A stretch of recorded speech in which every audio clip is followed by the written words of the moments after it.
KXGL Amarillo. Studios powered by Hunter and Kalika.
Drop from the first half of the year when the economy created roughly 400,000 new jobs a month.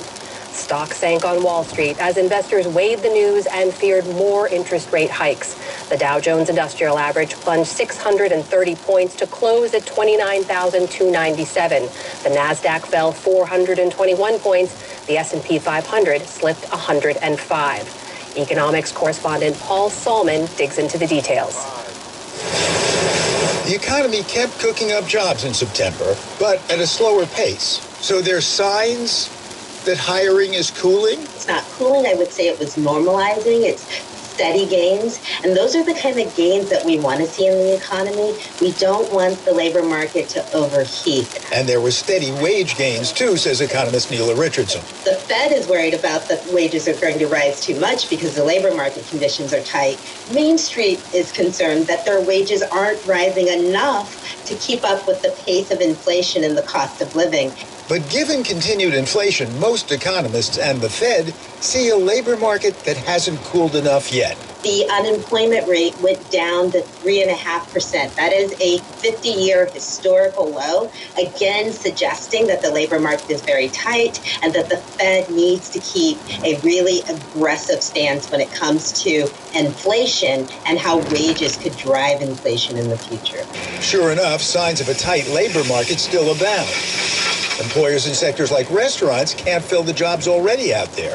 There are right now about 10, 11 million unfilled vacancies, jobs. Labor economist Giovanni Perri.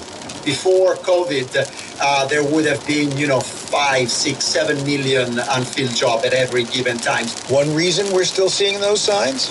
We have had many fewer immigrants come into the country since late 2019, both documented and undocumented, and their population in working age and contribution to employment has essentially stagnated for 2 years. Well, how many people are we talking about? How many fewer working age immigrants? 1.5 million immigrants, a little less than that we are missing.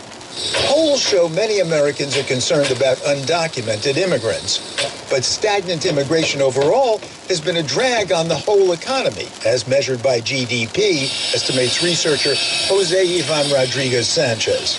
The impact of not having enough immigrant workers was around 1.1% per year in 2020 and 2021, around roughly $200 billion. If we do not have enough workers, we cannot produce. If we cannot produce, people cannot have access to goods and services. The shortage of immigrants is especially acute in sectors like personal care that rely on them. 80% of our staff are foreign-born. Adam Lampert runs a Dallas, Texas senior care company. We're open every single day. We want people to call us. The reality is that the people who answer the call are immigrants. But there aren't enough of them to fill care jobs for several reasons, including a clogged immigration processing system. It's that our government is backlogged and that they don't have the resources to address the visas, which are central to employment. Another issue, a new legal ruling that's made the future of the Deferred Action for Childhood Arrivals, DACA, uncertain. At least 20% of our employees are DACA individuals who are given the authority to work while they're here. Al Flores is legal counsel for a chain of Texas restaurants. DACA individuals have been here since they were young children.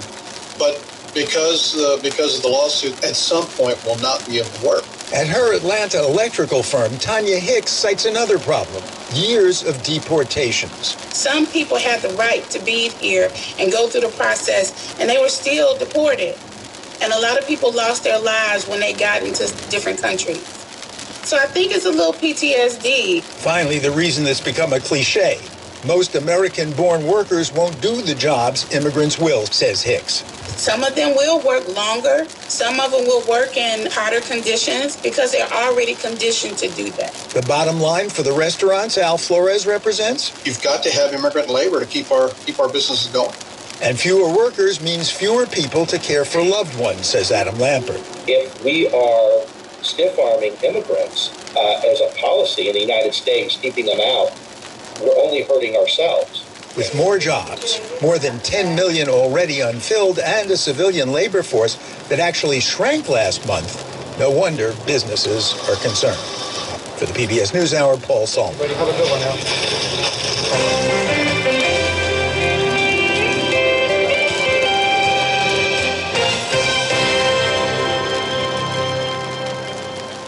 In the day's other news, Hurricane Ian is now the second deadliest storm to hit the U.S. mainland this century, behind Hurricane Katrina.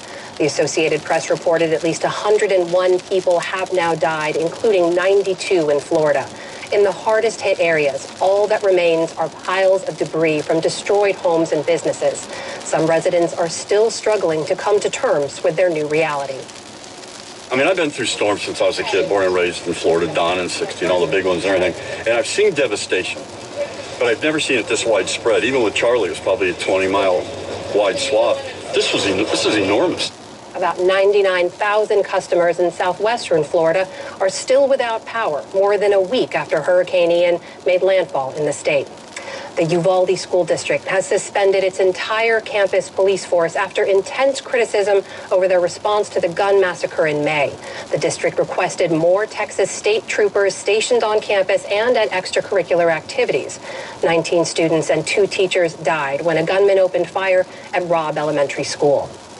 Russia pounded the Ukrainian-held southern city of Zaporizhia today with missiles and explosives from Iranian-made drones. Meanwhile, the death toll from yesterday's Russian strikes on apartment buildings in the city rose to 12 people. That follows a stark warning from President Biden that the world faces the highest risk of nuclear war in 60 years. At a Democratic fundraiser last night, he said, quote, "We have not faced the prospect of Armageddon since Kennedy and the Cuban Missile Crisis." This year's Nobel Peace Prize was awarded to human rights activists from Belarus, Russia, and Ukraine. Jailed Belarusian activist Ales Bialyatsky shares the award with the Russian group Memorial and the Ukrainian organization the Center for Civil Liberties. A project coordinator for the Ukrainian group says it's a reminder that there is still much more work to be done. We didn't know about this. None of our staff did. I didn't know either. This was a shock for me. But I have to say that this prize gives us inspiration and an understanding that the direction of our work is important for building peace, democracy, and freedom in Ukraine. The announcement is a strong rebuke of the Russian war in Ukraine. It follows a noble tradition of highlighting groups and activists working to prevent conflicts. And New York City Mayor Eric Adams has declared a state of emergency over the thousands of migrants being bused there from southern border states. The city expects to spend $1 billion by the end of the fiscal year to help new arrivals. It's also been a strain on the city's homeless shelter system as it struggles to take in asylum seekers. We now have a situation where more people are arriving in New York City than we can immediately accommodate, including families with babies and young children. Although our compassion is limitless, our resources are not. Adams called for state and federal financial aid, as well as a national plan to fairly distribute asylum seekers throughout the country. Still to come on the NewsHour, federal prosecutors weigh tax and gun charges against President Biden's son Hunter. David Brooks and Jonathan Capehart weigh in on the week's political headlines. We hear from the stars of the Broadway revival of Death of a Salesman, plus much more. This is the PBS NewsHour from WETA Studios in Washington and in the West from the Walter Cronkite School of Journalism at Arizona State University. A Connecticut jury will soon decide how much money conspiracy theorist Alex Jones has to pay families from the Sandy Hook shooting. That's part of a defamation suit after Jones called the shooting a hoax and the victims' families actors. The InfoWars host spread those lies for years before apologizing during an earlier trial this summer. Now he could be on the hook for millions of dollars. Stephanie Tsai has the details. Now, Alex Jones lost 4 defamation lawsuits filed by Sandy Hook families late last year. The trial in Connecticut is the second of 3 trials for juries to decide on how much money Jones must pay in damages. A previous jury in Texas ordered he pay $50 million to a Sandy Hook family. During this trial in Connecticut, where the shootings occurred, Father Mark Barden was among those parents who testified about the torment he endured from Jones's followers. This was horror beyond anything we could ever imagine. Trying to deal with the fact that our little boy had just been shot to death in his first grade classroom. I had a picture of one of my little days at home with Daniel. Just for fun, we had a little bath in the kitchen sink, and I had taken a picture of it because it was adorable. And somebody came on the website saying that picture was actually, excuse me, but that was a picture of Daniel after I had dismembered him and killed him myself. And that picture was me mocking everyone else with the fact that I had murdered my son and taken a picture of him in the sink. You can't make this up. Somebody did, but this is what we were all trying to deal with. Barden's son, Daniel, was among the 20 first graders killed at Sandy Hook. Joining us now is Elizabeth Williamson, who has been in the courtroom throughout the trial for the New York Times, joins us from inside the courthouse. She is also the author of Sandy Hook, An American Tragedy and the Battle for Truth. Elizabeth, thank you so much for joining the NewsHour. Mark Barden's story is just one of many searing testimonies that came out of this trial. Such raw stories of pain these families went through. What struck you the most in the last few weeks? I think probably the story of Alyssa and Robbie Parker, Stephanie, was the most searing and really is central to this damages case against Alex Jones. What the Parkers went through was it resulted from a news conference that Robbie Parker gave the night after his daughter Emily's death at Sandy Hook. And he spoke about her, what type of sister she was to her 2 little sisters. He even expressed compassion for the gunman and the gunman's family. And Jones seized on a moment, a split second, as Robbie Parker stepped to the lectern that night. And there was a small laugh that he gave because he was shocked to see so many cameras and so many reporters in front of him because he only expected one. Jones, for years, played and replayed that split-second laugh and portrayed him as an actor. So all of that video over all of those years made him kind of the face of the so-called Sandy Hook hoax. And he and his family came in for unbelievable numbers of threats and online abuse, to the point that, and it started immediately, really within hours of that news conference. So it disrupted, the funeral that they planned for Emily. They were in terror. Just before the funeral, Robbie found Alyssa, Emily's mother, hiding in a closet saying, I don't know if I can go through with this. Just really horrific trauma, secondary trauma inflicted on these families by these lies that Alex Jones spread for years. These families had already gone through the unspeakable, losing their young children to a gunman. And these witnesses described years of these types of threats, way beyond harassment. Alex Jones, how much of this testimony was he forced to listen to, and what was his attitude during this trial?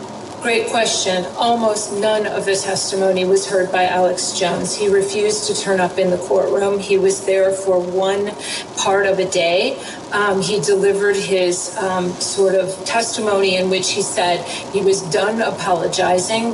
The families were there. Some of them were weeping because that video that I just spoke about with Robbie Parker had just been played in the courtroom. People were very emotional, and he was just really expressionless, looking at them and saying, I'm done apologizing for this. What is this, a struggle session? Are we in China? Just a really sort of unbelievably coarse performance, and then he never came back. However, he held forth on the courthouse steps multiple times, giving these news conferences in which he was just trumpeting his own grievance and saying that, he was right to question this. So he sort of doubled down rather than showing any kind of contrition in the situation. Elizabeth, Alex Jones is on the hook for tens of millions of dollars from just the Texas trial. And Texas does have caps on damages, but Connecticut does not. Do these large amounts have the potential to financially ruin Alex Jones and potentially take away his ability to promulgate the next conspiracy theory on his platform? That remains to be seen, Stephanie. It's hard to know at this moment because he is currently in bankruptcy proceedings. He is saying that he can't pay these judgments. The families, of course, are pursuing, and they have some suspicions about the bankruptcy filing. But so we'll see. A really big judgment would be a severe financial impact for him, for sure. Elizabeth, beyond Alex Jones, and I know your book talks about this, what are the ramifications of these trial outcomes to greater society, which seems to be prone, at least in segments, to these conspiracy theories? Yeah, I mean, really what the families are doing here is standing up for truth in our public discourse, because Sandy Hook was a foundational story in how false narratives and disinformation have spread in our society. And Alex Jones was part of this, but certainly not the entire problem.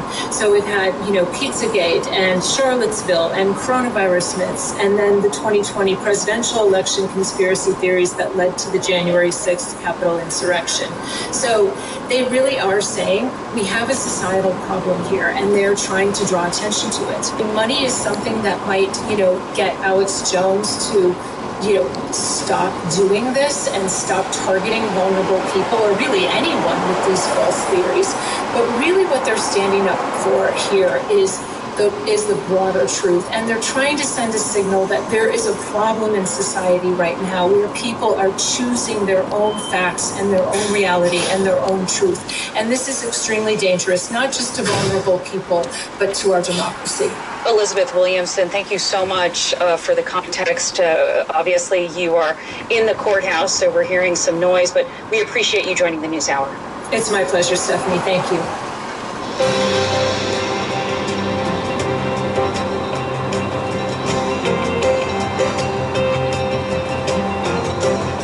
For nearly nearly 3 weeks now, Iranians have marched in the streets to denounce the Islamic regime that's ruled for more than 40 years, sparked by the killing of a young woman named Mahsa Amini by the so-called morality police. This uprising, led by young women, is now nationwide, even global. Over the last week, producer Zeba Varsi has been in contact with women both inside and outside Iran. Here are some of their stories.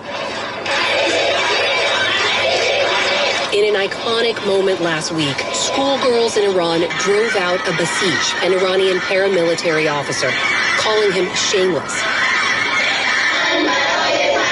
High school girls are off with their hijab, singing the protest anthem, demanding freedom. Stunning images from across the country. Iranian youth angry and defiant despite the regime's brutal crackdown. Students from Sharif University, one of Iran's most respected, are sometimes called geniuses, chased by the likes of MIT and Stanford. Today, they're being chased by state security forces. The government wants to control this protest, but I hope this time it will be different. And I deeply believe that God with us. We spoke to several young women inside Iran who are protecting their identities for their own security. It's a government problem. We want to be equal with men. We want to wear anything. They opened up about life under this hardline regime. We were on a journey, and in the road, the headscarf of my sister fell down. After 10 minutes or maybe 15 minutes, my father received a message on his phone. If you repeat it and if you lose your headscarf, you have to pay